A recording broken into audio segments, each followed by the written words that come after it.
뜨거운 증시 이슈 반도체 시장의 판을 읽어줄 HSL 파트너스의 이용수 대표님 모셨습니다. 어서 오세요. 네, 안녕하십니까? 반갑습니다. 네, 이렇게 반갑습니다. 이슈가 클 때, 많을 때 또 모시게 돼서 좋습니다.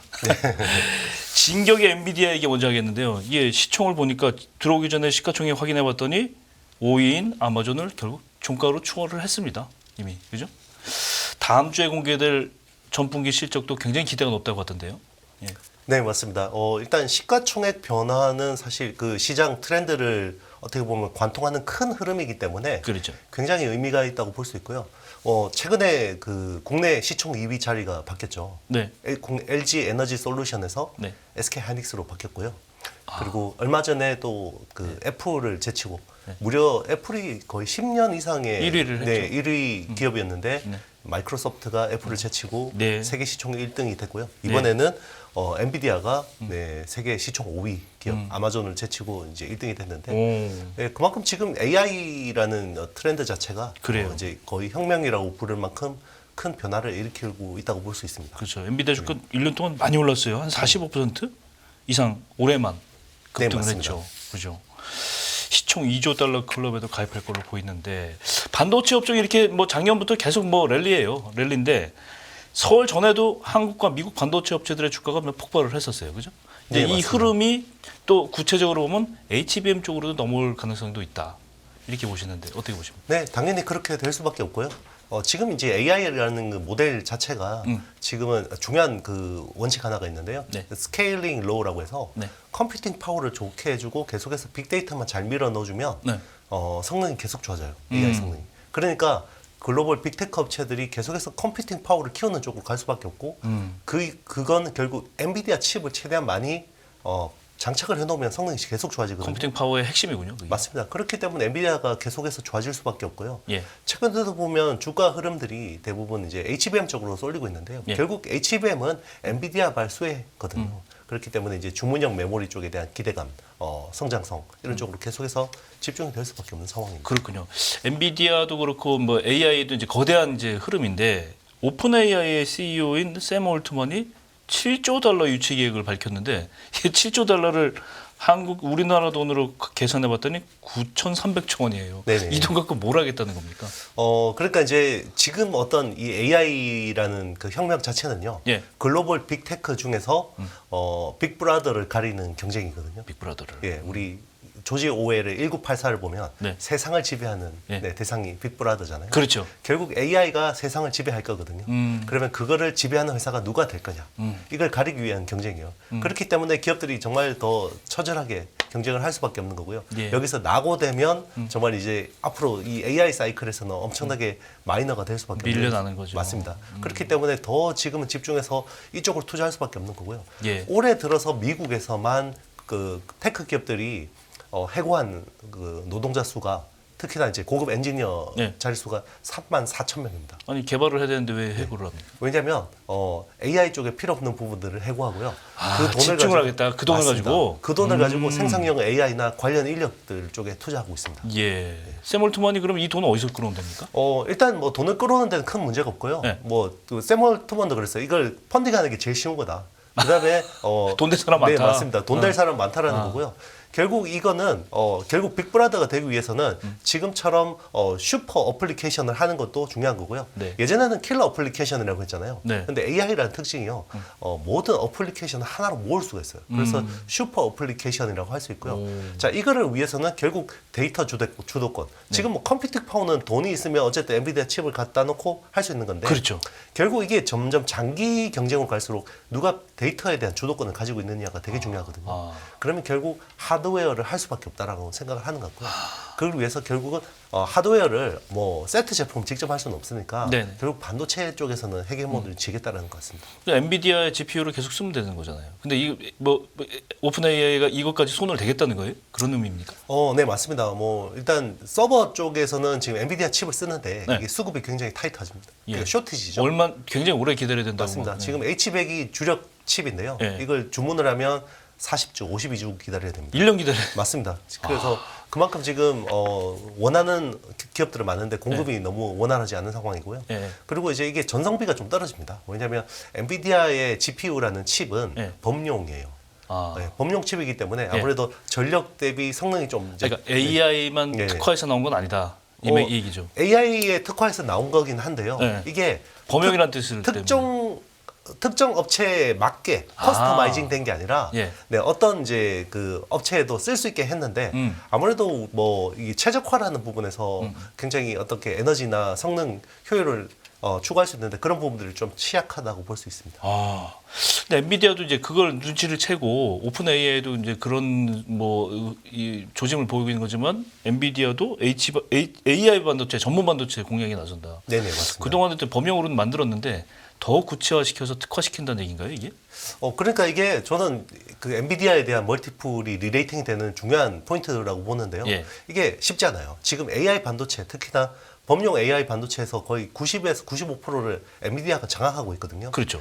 그런데 이런 쪽에 어떻게 보면 기득권을 과감하게 내려놓고 주문형 AI 반도체 쪽으로도 하겠다는 겁니다. 주문형 네, 반도체로. 그러니까 고객이 원하면 마이크로소프트나 오픈 AI나 뭐 구글 같은 업체들이 원하면 그 업체들이 시스템에 맞게 반도체를 설계해 주겠다라는 거거든요. 아, 그러면 이 생태계 자체가 굉장히 확장할 수 있다는 거고요. 그렇죠. 네, 결국 저는 왜 그렇게 하느냐. 결국 오픈 AI의 어떤 반도체 내재화나 예. 어떤 엔비디아의 주문형 AI 반도체 쪽에 이제 서비스를 하는 것들은 예. 결국 데이터에 대한 주도권이라고 보고 있습니다. 데이터에 대한 주도권. 네, 데이터 주도권을 우리 쪽에 쌓아두겠다라는 것 같습니다. 그렇군요. 결국은 엔비디아가 이제 이 선두자를 지키기 위해서 이렇게 하는 건데 결국은 뭐 추가 질문이었는데 오픈 AI하고 결국 이 반도체 싸움에서는 엔비디아하고 두 양대 그 회사들이 경쟁을 하게 되는 구조인가요? 뭐 그렇게 볼 수도 있고요. 네. 어쨌든 지금 뭐 오픈 AI도 자체 설계 칩 쪽으로 그러니까 생산까지 뭔가 하겠다는 장기적인 거잖아요. 그림으로 한다는 건데 네. 여기에 올인하는 건 아니에요. 그러니까 엔비디아를 완전히 배제하고 우리가 이제 앞으로 엔비디아 칩 안 쓸 거야 이런 건 아니거든요. 그런 건 아니고. 네, 굉장히 어떤 쪽에서 또 기술 방향이 갑자기 또 바뀔 수도 있는 거고요. 그렇죠. 네, 그렇기 때문에 항상 여러 가지 어떤 대안을 걸쳐놓고 하는 건데 그 중에서 엔비디아하고 협력하는 것도 굉장히 중요한 어떤 엔비디아하고 네. 오픈 AI하고 같이 네네, 뭐 맞습니다. 코워크 할 수 있겠네. 맞습니다. 이번에 그 엔비디아가 그 어떤 고객이 원하는 주문형 AI 반도체 설계해주겠다. 예. 여기서 중요한 파트너 중에 하나가 오픈 AI입니다. 또. 네. 그러니까 오픈 AI도 뭐 이게 자체 설계 칩 쪽으로 되면 좋겠지만 네. 그게 안 될 가능성도 생각해야 되는 거거든요. 그렇기 때문에 여러 가지 대안들을 갖다 놓고 이제 고민하고 있는 겁니다. 정말 오픈 AI와 엔비디아가 합친 네네. 새로운 그 세력이 빅브라더가 될 가능성이 높아졌어요 지금. 지금으로 보면 그렇죠. 네. 근데 네. 뭐 우리 항상 우리 뭐 경제 역사를 보면 네. 또 뜻하지 않게 새롭게 튀어나온 굉장히 맞아요. 이상한 기업이 또 위너가 되기도 사실 하고요. 10년 전만 해도 엔비디아가 네. 괜찮은 뭐 약간 그래픽 디자인에서 그 칩은 괜찮았는데 이 정도까지 되리라고 생각 못했잖아요. 맞습니다. 불과 2, 3년 전만 해도요. 맞아요. 오픈 AI라는 회사를 모르는 사람이 대부분이었습니다. 맞아요. 예. 그러면 이게 이런 흐름이 이제 우리 반도체 시장에, 우리 반도체 업계에 어떤 영향을 미칠지 봐야 되는데 일단은 뭐 SK 하이닉스가 이제 HBM도 만들고 하니까 이 산업이 잘 되면 우리 반도체 기업들도 괜찮은 거 아니냐 이렇게 생각해 보시는데 어떻게 보세요? 네, 맞습니다. 일단 이제 메모리, 그러니까 특히 D램 공급을 할 수 있는 기업이 글로벌 3개밖에 없습니다. 네. 삼성전자고 SK 하이닉스, 마이크론 3개밖에 없는데요. 네. 결국 HBM이든 뭐 LLW, 로우 레이턴시, 와이드 I/O 같은 이 주문형 메모리 같은 경우는 대부분 D램 기반이거든요. 네. 나중에는 낸드 플래시도 이제 고객들이 원하는 데 맞게 이렇게 설계를 해줘야 될 수도 있습니다. 그러면 메모리 자체가 기존의 범용에서 주문형으로 바뀌는 건데요. 네. 거기서 서비스를 할 수 있는 기업들은 국내 기업들이 굉장히 기회가 있다고 볼 수 있는 거고요. 지금 당장으로 보면 이거를 주도하는 게 SK 하이닉스 2등 업체라는 게 굉장히 아이러니한 거죠. 예. 네. SK 하이닉스. 근데 지금 우리도 보면은 우리도 HBM을 그러니까 위탁으로 생산하는 수준인데 우리는 자체 개발할 가능성은 없습니까? 뭐 그러니까 주문형으로 우리도 네네. 지금 반도체를 이렇게 공급하면 되잖아요. 그렇죠. 뭐 이제 삼성이나 네. 아니면 뭐 네이버 같은 기업들이 자기들 시스템에 필요한 뭐 칩이 필요한데 여기에 네. 맞는 HBM을 뭐 주문할 수도 있습니다. 설계를 해서. 예. 네, 충분히 그럴 가능성도 있고요. 그리고 이제 뭐 위탁이라고 하면 굉장히 예전에는 굉장히 어떻게 보면 부가가치가 낮고 굉장히 그렇죠. 뭐 하청이라는 하청이라는 이런 느낌이 느낌이었는데, 있었는데 예. 요즘에 이제 파운드리라고 하죠. 메모리 파운드리. 예. 그러니까 굉장히 고부가입니다. 기존의 법령보다 굉장히 부가가치가 높고요. 그리고 실제로 뭐 그 비트당 가격이 뭐 거의 5배, 6배 이상 비싼 상황이고요. 네. 그리고 기존의 법용 메모리 같은 경우는 재고라는 리스크가 있었는데 예. 이제는 주문형이기 때문에 주문한 건 다 사갑니다. 그렇기 때문에 굉장히 재고 리스크가 없기 때문에 오히려 주문형 메모리 비중이 커질수록 국내 메모리 반도체에 대한 멀티플이 높아질 수 있다고 생각합니다. 조금 엉뚱한 질문이긴 한데요. 이게 네. 아까 좀 아까 말씀하셨다시피 이 오픈 AI처럼 이렇게 반도체 업체가 아니지만 주문형 반도체를 자기네들이 스스로 생각해서 자기네들의 시스템에 얹어서 AI를 활용하는 이렇게 어떻게 보면 내부적으로 다 해결을 하는 그런 모델이잖아요. 네네, 그죠? 맞습니다. 그렇게 되고 지금 미국 시장에서 보면 그 큰 기업들은 다 한 축씩 이제 담당하고 있는 건데 우리나라 시장을 보면은 우리나라가 세계에서 드물게 네이버나 뭐 다음이란 큰 포탈도 있죠. 시험대도 있고 여기서 또 AI도 개발하고 있고 또 반도체도 개발하는 회사도 있고 한 나라 안에 이게 다 있는 회사는 그런 나라는 좀 드물어요, 사실은. 네, 맞습니다. 그러니까 국내에서 어떤 시험을 많이 해볼 수 있는데 각 회사별로의 어떤 코어워크라든가 시험적인 어떤 결합이라든가 이런 거는 좀 생각해 볼 수 있는 것 같은데 어떻게 보세요?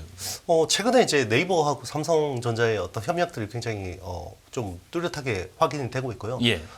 그동안 이제 삼성 같은 경우는 뭐 다 수직 계열을 하고 있습니다. 설계부터 생산, 뭐 파운드리, 메모리 다 가지고 있기 때문에 굳이 외부하고 협력할 필요가 없었는데요. 네. 삼성이 파운데이션 AI 모델은 없잖아요. 그렇기 때문에 네이버가 가지고 있는 데이터 예. 가지고 이제 같이 이렇게 협력할 수 있는 그런 구조들이 돼 있고 그리고 국내 어플리케이션 산업들이 많습니다. 네. 그러니까 어플리케이션이 있다라는 건요, 뭐 자동차든 스마트폰이든 TV든 네. 뭐 석유화학이든 이런 제조를 가지고 있다라는 건 여기서 나온 데이터들이 있다라는 거거든요. 그렇죠. 예, 제가 이야기했던 것처럼 결국은 AI의 장기 레이스에서 결국 중요한 것은 데이터에 대한 주도권인데요. 네. 그거를 국내에서 쌓아서 뭔가를 부가가치를 만들 수 있다 그러면 이 그 정말 규모의 경제로 좌우되는 이 AI 경쟁 룰에서 우리가 굉장히 특화된 영역을 개척할 수 있다고 생각합니다. 냉정하게 그 대표님 보시기에 네. 우리나라의 지금 AI 경쟁력은 어느 정도 와 있다고 보십니까?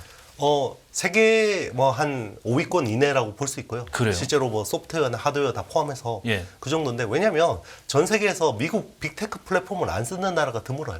다수죠. 네, 그런데 우리나라는 네이버, 카카오, 그러니까요. 쿠팡 좀 특이한 나라이긴 네, 맞습니다. 해요. 이런 그리고 이제 국내 플랫폼이 또 해외 쪽으로도 잘 돼 있어요.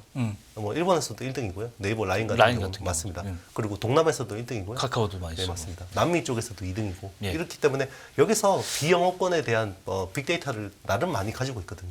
네, 그런 부분들이 지금 당장에 보면 그렇게 별로 경쟁력이 있게 보이지는 않지만 예. 이게 제가 이야기했잖아요. 지금은 컴퓨팅 파워 쪽으로 모든 게 경쟁이 가 있는데 이게 점점 장기 레이스로 갈수록 결국 데이터에 대한 주도권이 중요해지는데 거기서 우리가 가지고 있는 비영업권 데이터 네. 그리고 우리가 가지고 있는 웹툰이나 이런 이미지에 대한 데이터 이런 것들이 나중에는 결국 어느 정도 경쟁력을 또 부각할 수 있다고 생각합니다. 정부가 해줄 일은 없을까요? 정부는 잘 해줘야죠. 이제 그런 부분에서 필요한 어떤 그런 지원들도 많이 해야 되고요. 예. 특히 제일 중요한 부분들은 이런 그 데이터를 모으고 뭐 이렇게 관리하고 이런 걸 적용할 수 있는 그런 핵심 인력들을 잘 키우는 게 중요한 거고요. 핵심 인력들. 네, 맞습니다. 아니, 인력난이 너무 심하다 그러더라고요. 엔지니어들 구하기가 힘들다 이런 얘기가 나오고 외국으로 빠져나가고 심지어 네, 중국으로 맞습니다. 가고 이런 걸 볼 때마다 물론 뭐 다 그런 건 아니겠지만 굉장히 이게 걱정이 돼요. 예. 네, 맞습니다. 그리고 이제 실제로 이런 이제 데이터를 많이 가지고 있는 제조 기업들을 만나보면 네. 거기 오너분들을 만나보면 우리가 데이터를 가지고 있는데 이걸 가지고 뭘 해야 될지 모르겠다. 이런 경우가 되게 많거든요. 요리를 어떻게 될지 모르겠다. 맞습니다. 이제. 우리가 데이터를 가지고 재료는 있는데, 네, 재료는 있는데 이걸 가지고 뭘 해야 될지 모르겠다라는 거거든요. 그런 것들을 좀 많이 지원해 줄 수 있는 거. 국내 이제 뭐 네이버라든지 뭐 대기업들하고 뭔가 연결해서 이걸 부가가치를 만들 수 있는 그런 것들을 많이 좀 지원해 주면 좋을 것 같습니다. 제가 지금 개인적으로 궁금해서 그런데 네. 지금 대기업들이 이제 큰 기업들은 이제 다 알아서 하고 있는데 과거에 보면 IT라는 게 원래 벤처 기업들이 밑바닥에 깔려 있잖아요. 거기서 이제 성장을 해서 다 튀어 올라오고 카카오도 마찬가지로 그렇게 했는데 지금 이런 AI나 이런 쪽으로 IT 쪽으로 벤처 기업의 생태계가 좀 요즘 분위기가 어떻습니까? 아무래도 국내 기업들이 하드웨어 쪽을 잘합니다. 네. 네, 하드웨어 쪽을 잘하기 때문에 우리 NPU라고 하는 이제 뉴럴 프로세스 유닛이라고 해서 네. AI 전용 반도체들이 있어요.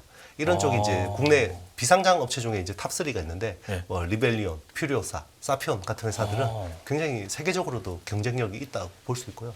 이런 것들을 이제 설계를 잘해서 국내에 또 이렇게 삼성 파운드레스 생산을 한다 그러면 예. 이쪽 또 중간에 관련된 밸류 체인들이 많이 생기죠. 그러네요. 네. 그리고 반도체 설계 쪽에서 거의 천재 같은 인물이 있는데 짐 켈러라는 분이 있어요. 네. 그분은 이제 애플 두뇌 칩도 설계했고요, 테슬라 두뇌 칩도 설계했고, 그리고 그 AMD 가서 젠 아키텍처. 네. 예, 예, 그렇죠. 네, 예. 그런 것들을 설계한 한 명이 다 설계한 거예요. 네. 그분이 물론 이제 그분이 다 한 건 아니지만 그분이 요즘에 국내 기업들하고 되게 많이 협력하고 있고 오, 그래요. 지금 그분이 이제 어떤 현대차, 차세대 자동차 두뇌 칩 개발하고 있습니다. 아, 괜찮네요. 네, 그런 쪽에서 좀 기회를 우리도 충분히 기회를 가지고 있다고 생각합니다. 저는 이게 좀 아까 말씀드린 게 이게 우리 기업들의 어떤 미래 비전은 사실 벤처 기업이라든가 젊은 세대들이 많이 올라와야 이 산업을 담당하고 앞으로 미래에 이끌어갈 텐데 그 부분에 대해서는 좀 조명이 안 되는 것 같아서 여쭤봤는데 그렇다 하니 굉장히 안도 네, 느낌이 그렇죠. 듭니다. 뭐 일부 잘하는 네. 부분들이 있는데 결국 좀 더 저는 이제 그런 부분이 되게 아쉬워요. 일단 이제 저도 이제 여의도에서 벤처 투자를 해보고 했지만 결국 이런 모험 자본이죠. 이제 그런 쪽은 사실 뭐 이렇게 묻고 따지지 않고 아이디어 좋으면 투자해줘야 되거든요. 그렇죠. 근데 국내 VC 특히나 벤처 캐피탈 쪽이 그렇지 않습니다. 확인이 돼야잖아요. 네. 뭐 다른 사람들이 돈이 태워야지 태우고 VC들을 맞습니다. 좀 반성해야 돼요, 사실. 솔직히. 맞습니다. 그게 뭐 그런데 그렇게 생태계 자체를 만든 거는 정부의 어떤 그러니까 계속 그런 거 성과에 대해서 이게 성공이냐 실패냐. 그러니까 이렇게 R&D의 성공률이 높은 나라가 없습니다. 그거는 결국은 될 만한 데만 밀어줬다라는 거거든요. 압박을 하니까. 맞습니다. 그러니까 R&D 조건도 까다롭고. 맞습니다. R&D는 실패하라고 밀어주는 건데 그렇죠. 그런 것들이 되게 잘못돼 있어요. 네, 어떤 문화나 어떤 시스템들이 뭐 굉장히 아쉽습니다. 누군가 자꾸 책임을 묻기 때문에 그런데 이건 사실 책임을 묻기 전에 시도를 먼저 하고 도전을 해봐야 된다는 방점을 찍어야 되는데. 맞습니다. 일단 이제 뭐 그렇게 뭐 대통령께서도 이야기하고 그러는데 결국 실무단으로 가면 그게 안 됩니다. 반성하셔야 됩니다. 공무원들. 공무원들 반성해야 돼요. 네네. 여기까지 하겠습니다. 오늘 경제언박싱 이용수 대표님과 함께 해봤습니다. 오늘 말씀 고맙습니다. 네, 감사합니다.